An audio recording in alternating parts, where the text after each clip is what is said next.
according to this article, it says Labour set to put early release prisoners in, wait for this,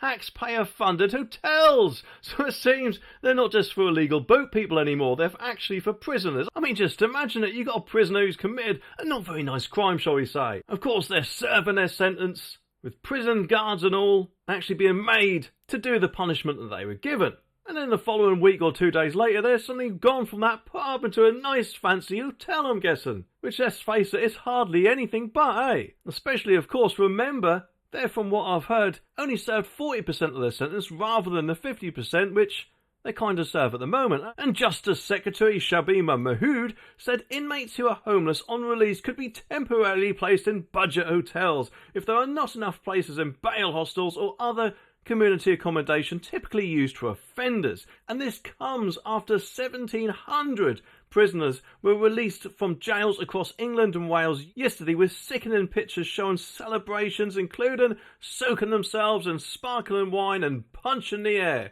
Because let's face it, remember, at the end of the day, all these people were convicted of a crime, and I'm guessing the victims of those crimes aren't exactly going to be too happy about this, especially when they hear that some of these people could actually be put up in a hotel with everything paid for them on the house, And which, in fact, in my opinion, just makes a complete mockery of the whole situation entirely. Either way, it does make me wonder just how many of these people will go on to re-offend when, let's face it, if they were still in prison, they wouldn't have had the opportunity to do so, would they? And unfortunately, I don't think putting a load of them up in cushy hotels is really going to stop that from happening. And let's face it, whether Keir Starmer likes it or not, or wants to admit it or not, shall I say, he is going to have to deal with the two-tier Keir police, and that has often seemed to be happening, because who knows, if he doesn't, we could actually end up one day with a load of people in prison for hurty words, whereas people who have actually done a lot more serious crimes, shall we say, are just walking the streets. And that should not be acceptable in anyone's eyes,